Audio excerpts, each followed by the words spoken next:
தேவ சபையில் விபச்சாரமும் விவாகரத்தும் என்கிற ஒரு கான்ட்ரவர்ஷியலான சர்ச்சைக்குரிய ஒரு காரியத்தை தான் நாம் இன்னைக்கு பைபிள் ஸ்டடியில் பார்க்க போகிறோம்.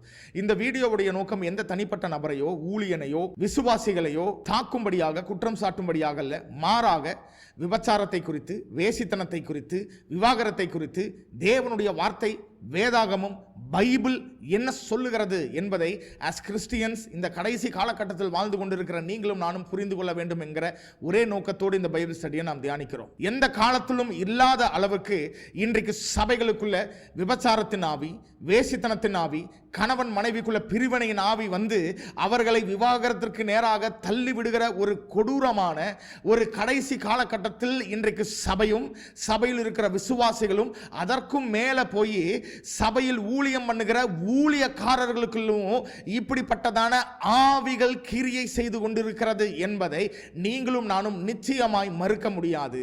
சோ இதை குறித்து வேதாகமம் என்ன சொல்லுகிறது என்பதை தான் இன்றைக்கு பைபிள் ஸ்டடியில் நம்ம பார்க்க போகிறோம். தொடர்ந்து இணைந்திருங்கள். கர்த்தர் நம்மோடு பேசுவாராக.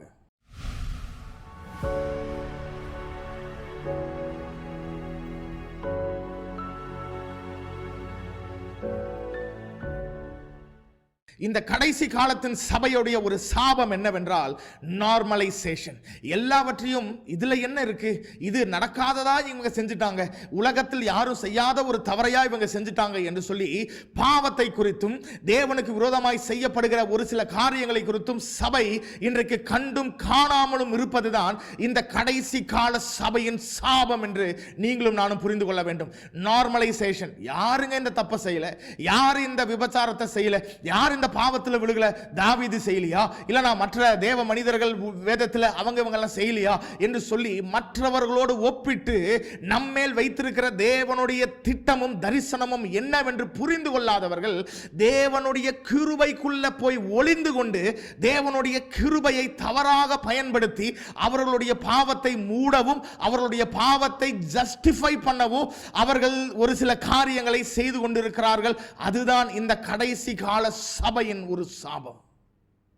விவாகரத்தை குறித்து நம்முடைய ஆண்டவராகிய இயேசு கிறிஸ்து மத்தேயு 19வது அதிகாரம் 9வது வசனத்தில் சொல்லுகிறார், ஆதலால் எவனாகிலும் தன் மனைவியை வேசித்தனம் செய்தது நிமித்தமே அன்றி அவளை தள்ளிவிட்டு வேறே ஒருத்தியை விவாகம் பண்ணினால் அவன் விபச்சாரம் பண்ணுகிறவனாய் இருப்பான். ஒரே ஒரு கண்டிஷன் என்னவா இருக்க முடியும்னு ஆண்டவர் சொல்லுகிறார், உன்னுடைய மனைவியோ உன்னுடைய கணவனோ உனக்கு துரோகம் செய்து வேற யாராவது கூட வந்து தவறு செய்திருந்தார்கள் என்றால் மாத்திரமே நீங்களும் நானும் அவர்களை விவாகரத்து செய்து இன்னொரு செகண்ட் மேரேஜ் பண்ணுவதற்கு நமக்கு ஆண்டவராகிய தேவன் அனுமதிக்கிறார். எதற்கு விவாகரத்து பண்றீங்க ஐயா, எதற்கு டிவோர்ஸ் அப்ளை பண்ணியிருக்கிறீங்க அப்படின்னா வாழ முடியல, வாழ பிடிக்கல, டார்ச்சர் பண்றாங்க, இல்லனா ஒத்து வர மாட்டேங்கிறாங்க, எனக்கும் அவங்களுக்கு கெமிஸ்ட்ரி ஒத்து வரல என்று சொல்லி வேதத்திற்கு விரோதமாக, இது இயேசு சொன்ன அவருடைய வாயிலிருந்து வந்த அவருடைய டைரக்டான வார்த்தைகள் என்பதை புரிந்து கொள்ள வேண்டும். அப்போ இயேசுவின் வார்த்தைக்கு விரோதமாக, இயேசுவின் கட்டளைக்கு விரோதமாக அவர்கள் செய்து கொண்டிருக்கிறார்கள் சபையில் இருந்து கொண்டு. இப்படிப்பட்டவர்களை பார்த்துதான் ஆண்டவர் சொல்லுகிறார், ஒரு சில காரணங்களை சொல்லிட்டு முதல் மனைவியை விவாகரத்து செய்து இல்லைனா முதல் கணவனை விவாகரத்து செய்துவிட்டு இரண்டாவது மனைவியையோ கணவனையோ விவாகம் செய்தால் அவன் விபச்சாரக்காரன். இன்றைக்கு இப்படிப்பட்ட அநேக விசுவாசிகள் இருக்கிறார்கள், இப்படிப்பட்ட அநேக ஊழியர்கள் இருக்கிறார்கள் என்பதை நீங்களும் நானும் அறிந்திருக்கிறோம். நான் யாரை சொல்ல வருகிறேன் என்பதை இந்நேரம் உங்களுக்கு புரிஞ்சிருக்கும். எஸ், 1 கொரிந்தியர் 5வது அதிகாரம் 2வது வசனத்தில் தன்னுடைய தாயை வைத்துக் கொண்டிருந்த அந்த விபச்சாரக்காரனை குறித்து தான் நான் பேசிக் கொண்டிருக்கிறேன்.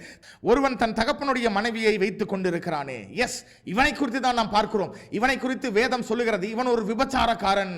விபச்சாரக்காரன் யார் என்று சொல்லி மத்தேயுல ஆண்டவராகிய இயேசு சொல்லுகிறார், முதல் மனைவியை முதல் கணவனை விவாகரத்து பண்ணிட்டு ரெண்டாவது மேரேஜ் பண்ணாங்க அப்படின்னா அவர்களும் விபச்சாரக்காரர்கள். சோ இப்படிப்பட்ட விபச்சாரக்காரர்களை சபை என்ன செய்ய வேண்டும்?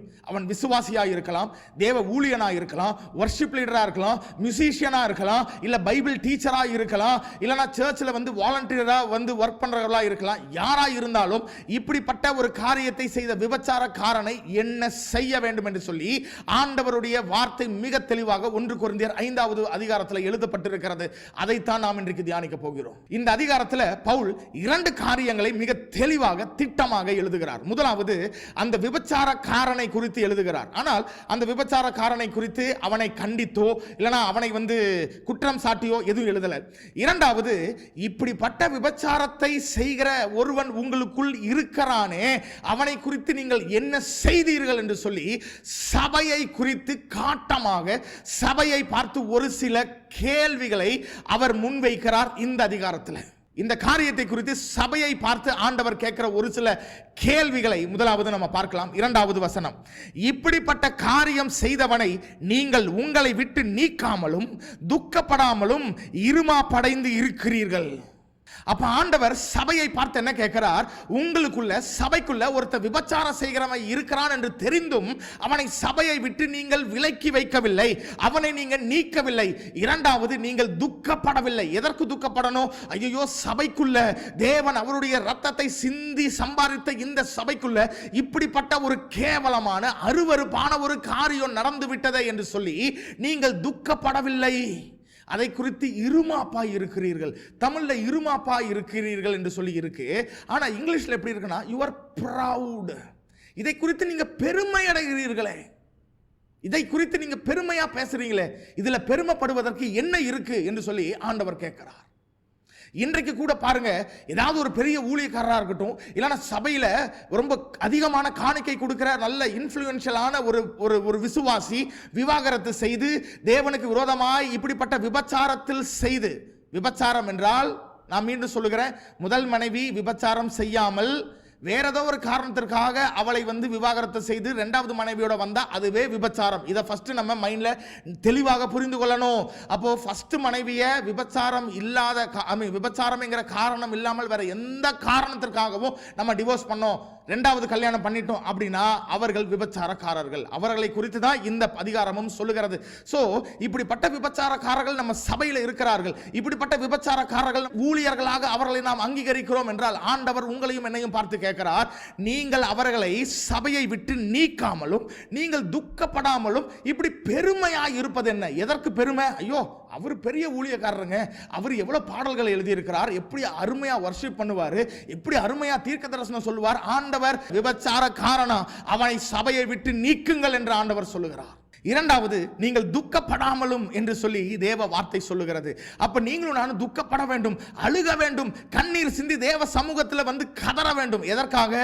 அந்த விபச்சாரத்தை செய்த மனிதனுக்காகவா? நோ, ஆண்டவர் சொல்லுகிறார், ஓ ஆண்டவருடைய நாமம் தூஷிக்கப்படும்படியாக, ஓ புறஜாதிகள் மத்தியில நம்முடைய சாட்சி கெடும்படியாக இப்படிப்பட்ட ஒரு விபச்சாரக்காரன் நம்ம சபைக்குள்ள இருந்திருக்கிறானே, ஆண்டவரே நாங்களும் அதற்கு தெரியாம இப்படிப்பட்ட ஒரு காரியத்தை உங்க சபையில நடப்பதற்கு நாங்களும் ஒரு காரணமா தெரிஞ்சோ தெரியாமையோ இருந்துட்டோமே ஆண்டவரே என்று சொல்லி நீங்கள் துக்கிக்க வேண்டும், நீங்கள் அழுக வேண்டும், நீங்கள் மனம் திரும்ப வேண்டும் என்று சொல்லி தேவ வார்த்தை மிக தெளிவாய் சொல்லுகிறது.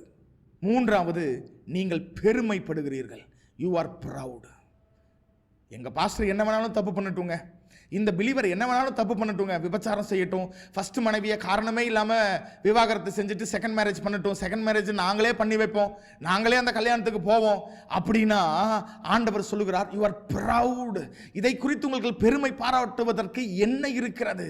எங்க பாஸ்டர் விவாகரத்து பண்ணா என்ன, அவர் எவ்வளவு பாடல்களை எழுதியிருக்காரு தெரியுமா, அவருடைய பாட்டு எத்தனை கோடிக்கணக்கான ஜனங்கள் பார்த்திருக்கிறாங்க, எத்தனை பேருக்கு ஆசீர்வாதமா இருந்திருக்கு தெரியுமா என்று சொல்லி அநேகர் ஒருவேளை நீங்க சொல்லுகிறவர்களா இருக்கலாம். ஆனா இந்த இடத்துல ஆண்டவர் மிக தெளிவாய் சொல்லுகிறார், அப்பா ஒரு விசுவாசி விபச்சாரம் செய்தாலே அவனுக்கு இப்படிப்பட்ட காரியங்களை செய்ய வேண்டும் என்று சொல்லி மிக தெளிவாய் சொல்லும் பொழுது, தேவ ஊழியனுக்கு பலிபீடத்தில் நின்று தேவ வார்த்தையை பிரசங்கிக்கிற ஒரு ஊழியக்காரன் எவ்வளவு கவனம் உள்ளவனாய் இருக்க வேண்டும். சரிங்க, அவருக்குள்ள அந்த கவனம் இல்லை, அவர் இப்படிப்பட்ட காரியத்தை செஞ்சிட்டாரு, நாங்க என்ன செய்ய வேண்டும்? அதைத்தான் பவுல் அப்போஸ்தலன் இந்த அதிகாரத்தில் மிக தெளிவாய் நமக்கு சொல்லுகிறார்.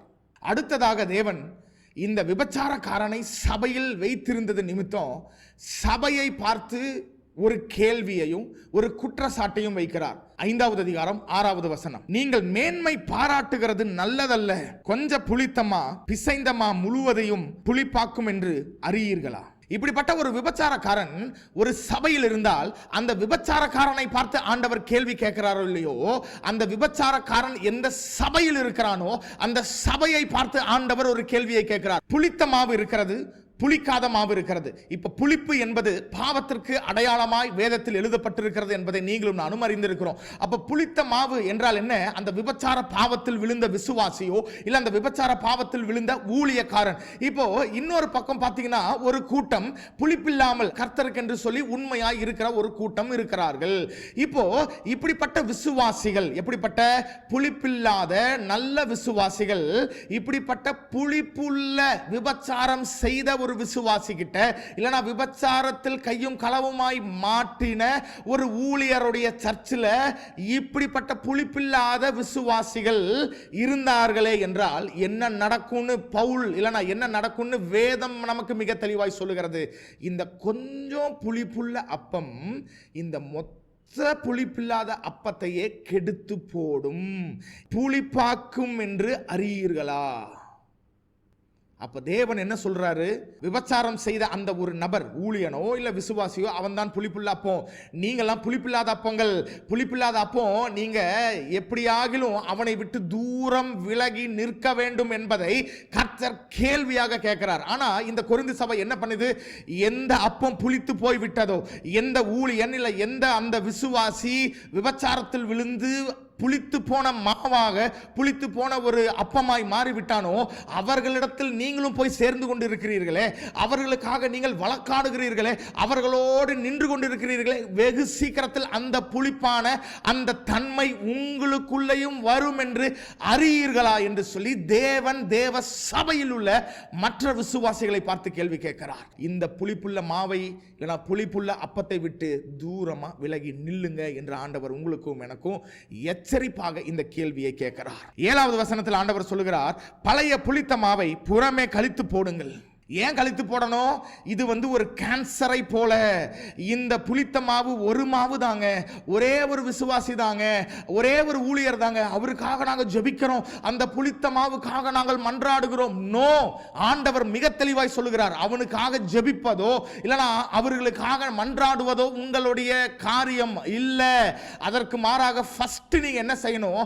அந்த புளித்த மாவில் இருந்து நீங்க வெளியே வாங்க. ஒன்னா அவனை வெளியே அனுப்புங்க, இல்லனா நீங்க அவனை விட்டு வெளியே வாருங்கள். வசனம் தான் சொல்லுகிறது, பழைய புளித்த மாவை பூராமே கழித்து போடுங்கள். ஏன்? அவன் பக்கத்திலே நீங்க இருந்தீங்கன்னா அந்த புளிப்பு உங்களுக்கு வரும். அந்த விபச்சாரத்தின் ஆவி அவனுக்குள்ள கிரியை செய்துச்சு இல்லையா, அந்த விபச்சாரத்தின் ஆவி இங்கேயும் வரும். அங்க இருக்கிற பிரிவினையின் ஆவி இங்கேயும் வரும். அங்க இருக்கிற டிவோர்ஸ் பண்ணுகிற அந்த விவாகரத்துங்கிற காரியம் உங்க குடும்பத்திலையும் வரும். வந்துடக்கூடாது என்பதற்காக தான் கர்த்தர் சபையை எச்சரிக்கிறார். இந்த புளித்த மாவை நீங்கள் புறமே தள்ளி விடுங்கள். புறமே தள்ள முடியலையா, நீங்க அங்கிருந்து வெளியே வந்துருங்க. 11வது வசனத்தில் ஆண்டவர் மீண்டுமாய் சொல்லுகிறார், சகோதரன் எனப்பட்ட ஒருவன் விபச்சாரக்காரனாயாவது பொருளாசை காரணாயாவது அப்படின்னு இருக்கு. அவனை என்ன பண்ணணுமாமா? அப்படிப்பட்டவர்களாய் இருந்தால் அவனோடே கலந்திருக்க கூடாது, அப்படிப்பட்டவர்களோட கூட புசிக்கவும் கூடாது.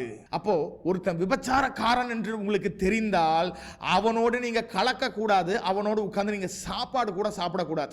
அப்போ அப்படிப்பட்ட ஊழியர்களுடைய சபைக்கு நாம் எப்படி போக முடியும்?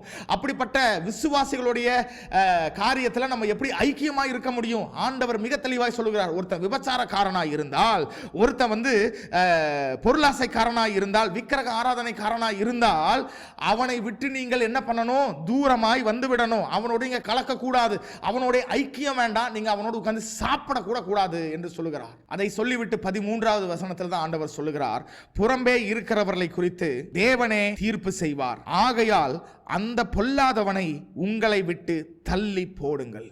ஒரே வார்த்தை, கட் அண்ட் ரைட்டா ஆண்டவர் சொல்லுகிறார், அந்த பொல்லாதவனை உங்களை விட்டு தள்ளி போடுங்கள். தள்ளி போடுவது தேவனுக்கு நல்லதோ இல்லையோ, உங்களுக்கு நல்லது. ஏன் நல்லது? அவனோட ரொம்ப க்ளோஸ் ப்ராக்சிமிட்டியில் ரொம்ப அருகே நின்றுருந்தோன்னா அவனுக்குள்ளே இருக்கிற புளிப்பு உங்கள் குடும்பத்தில் கிரியை செய்யும். அப்படிப்பட்ட ஊழியர்களுடைய சபைக்கு போகிறவர்களாக இருந்தால் அந்த ஊழியனுக்குள்ளே இருந்து விபச்சாரத்தின் ஆவி கிரியை செய்த உங்கள் குடும்பத்திலும் கிரியை செய்யும். கணவன் மனைவிக்குள்ளே பிரச்சனை வரும், போராட்டங்கள் வரும், பிரிவினையின் ஆவிகள் கிரியை செய்யும் என்பதை எச்சரிக்கும்படியாக தான் இப்படி செய்யாதீங்க. என்ன பண்ணுங்க? அவனை உங்களிடத்தில் இருந்து உங்களை விட்டு தள்ளி போடுங்கள் என்று சொல்லி தேவன் நம்மோடு மிக தெளிவாய் இந்த வார்த்தைகள் மூலமாய் பேசுகிறார். ஒருவேளை இந்த வீடியோ இதுவரைக்கும் நீங்கள் பார்த்துட்டு இருக்கிறீங்க அப்படின்னா எல்லாரும் கேட்குற ஒரு கேள்வி உங்களுக்குள்ளேயும் எழுப்பி இருக்கலாம். யாரு தப்பு செஞ்சா நமக்கு என்னங்க, கர்த்தர் பார்த்து கொள்வார், நம்ம ஏன் அவங்களுடைய விஷயத்தில் தலையிட வேண்டும்? நியாயம் செய்கிறவர் கர்த்தர், நியாய தீர்ப்பை கொண்டு வருகிறவர் கர்த்தர், கர்த்தர் நியாயம் தீர்க்கட்டுங்க, நீங்களும் நானும் யாரு என்று சொல்லி கேட்டால் அதற்கும் கர்த்தராகிய தேவன் இந்த அதிகாரத்தில் மிக தெளிவாக எழுதியிருக்கிறார். 12-13 வசனத்தை நான் ஆங்கிலத்தில் வாசிக்கிறேன். What business is it of mine to judge those outside the church? என்ன சொல்றாரு? சபைக்கு வெளியே இருக்கிறவன் என்ன பண்ணா எனக்கு என்னப்பா பிரச்சனை, அவனை நான் ஏன் நியாயம் தீர்க்க போறேன் அப்படின்னு சொல்லிட்டு அடுத்ததாக எழுதப்பட்டிருக்கிறது, are you not to judge those inside. மீண்டும் வாசிக்கிறேன், are you not to judge those inside. அப்படின்னா என்ன அர்த்தம்? சபைக்கு வெளியே இருக்கிறவர்களை நீங்களும் நானும் நியாயம் தீர்ப்பதற்கு யார்? அதுல திரும்பி சொல்றாரு, are you not to judge those inside. அப்படின்னா உள்ள இருக்கிறவர்களை நியாயம் தீர்க்க வேண்டிய வேலை உங்களோடது இல்லையா அப்படின்னு தான் இதோடைய அர்த்தம். தமிழில் கொஞ்சம் வேற மாதிரி இருக்கு, ஆனால் ஆங்கிலத்தில் மிக தெளிவாக இருக்கிறது, it is your duty, it is your responsibility. உங்களுடைய கடமை இது. எது? சபைக்குள் இருக்கிறவர்கள் எப்படி இருக்கிறார்கள் என்பதை நியாயம் தீர்க்க வேண்டியது உங்களுடைய என்னுடைய கடமை. இங்கிலீஷில் பாருங்க, are you not to judge those inside அப்படின்னு சொல்லிட்டு தான் 13ல சொல்லுகிறார், God will judge those outside. வெளியே இருக்கிறவர்களை கர்த்தர் நியாயம் தீர்ப்பார். expel the wicked person among you. தமிழ்ல இன்னும் தெளிவாக இருக்கிறது, ஆகையால் அந்த பொல்லாதவனை உங்களை விட்டு தள்ளி போடுங்கள். அவன் சபைக்குள்ளேயே இருக்கக்கூடாது. ஒருவேளை நீங்க சொல்லலாம், அவருக்காக நாங்க ஜெபிக்கிறோம் பிரதர், அவருக்காக நாங்க திறப்புல நிற்கிறோம் பிரதர். இதெல்லாம் நீங்க எப்ப பண்ணுங்க? அவனை விட்டு, அப்படிப்பட்ட ஒரு விபச்சாரக்காரனை விட்டு தள்ளி அதுக்கப்புறமா நீங்க ஜெபிங்க. ஃபர்ஸ்ட் உங்களையும் என்னையும் பாதுகாத்து கொள்ளணும். ஏன்னா அவன் பக்கத்திலேயே நின்று அவர் அப்படிப்பட்டவர்களோட அருகிலே நின்று கொண்டு நான் ஜெபிக்கிறேன் பிரதர் அப்படின்ட்டு இருந்தோம்னா நீங்க ஜெபிக்கிறதை காட்டிலும் அவனுக்குள்ள இருக்கிற அந்த புளிப்புள்ள அப்பம் உங்களுக்குள்ள வந்துடும். அதனாலதான் ஆண்டவர் சொல்லுகிறார், first get away from him. அப்படிப்பட்ட விபச்சாரக்காரனை தள்ளி வைங்க, அதுக்கப்புறம் உட்கார்ந்து அவனுக்காக ஜெபிங்க, உபவாசம் பண்ணுங்க. do whatever you want for him. As Christians, you and I cannot be neutral. ஒரு விஷயத்துல நியூட்ரலா இருக்கவே முடியாது. ஒன்னா நீங்க இந்த பக்கம் நிக்கணும், இல்லைனா நீங்க இந்த பக்கம் நிக்கணும். உதாரணத்திற்கு, ஒன்னா நீங்க வேதம் என்ன சொல்லுகிறதோ அதன் பிரகாரம் என்ன ஆனாலும் பரவாயில்லையா, நான் இப்படிதான் நிப்பேன் அப்படின்னு நிக்கணும். இல்லையா, இல்லைங்க இந்த ஊழியக்காரன் பக்கம் தான் நிப்பேன், அவர் என்ன தப்பு பண்ணாலும் பரவாயில்ல, we don't care. அவர் மேல எத்தனை குற்றச்சாட்டுகள் வரட்டும், இல்ல எத்தனை ஆதாரங்கள் வரட்டும், we do not care about that. நாங்க அவர் கூட தான் நிப்போம், நாங்க அவருக்கு பக்கத்திலேயே நிப்போம், அவருக்கு உறுதுணையா நிப்போம் அப்படின்னீங்கன்னா அந்த ஊழியக்காரனுக்குள்ள இருக்கிற அந்த புளிப்பு வெகு சீக்கிரத்தில் உங்களுக்குள்ள வரும் என்பதை தேவ வார்த்தை எச்சரிப்பாக நமக்கு சொல்லுகிறது. ஸோ அப்படிப்பட்டவர்களை விட்டு நீங்க ஒன்னா தள்ளி வாங்க, இல்லைனா அவர்களை தள்ளி போடுங்கள். இது ரெண்டுல நீங்க ஏதாவது ஒன்று செஞ்சுதான் ஆகணும், இல்லைனா உங்களுக்கு தான் அது ஆபத்து. நிச்சயமா இந்த பைபிள் ஸ்டடியில் ஒரு சில காரியங்களை, ஒரு சில தெளிவை பரிசுத்த ஆவியானவர் வேத வசனத்திலிருந்து உங்களுக்கு கொடுத்திருப்பார். விபச்சாரக்காரன் என்றால் யார் என்பதை குறித்தும், சபைகளுக்குள்ள இன்னைக்கு எப்படி விபச்சாரமும் வேசித்தனமும் விவாகரத்தும் சர்வசாதாரணமாக இன்னைக்கு நடந்து கொண்டிருக்கிறது என்பதை குறித்தும் பரிசுத்த ஆவியானவர் ஒரு எச்சரிப்பின் செய்தியாக உங்களோடும் என்னோடும் நிச்சயமாய் பேசியிருப்பார் என்று சொல்லி நான் விசுவாசிக்கிறேன். தேங்க்ஸ் ஃபார் வாட்சிங் த வீடியோ. கர்த்தருக்கு சித்தமானால் இன்னொரு வீடியோவில் நம்ம சந்திக்கலாம். God bless you. Praise the Lord.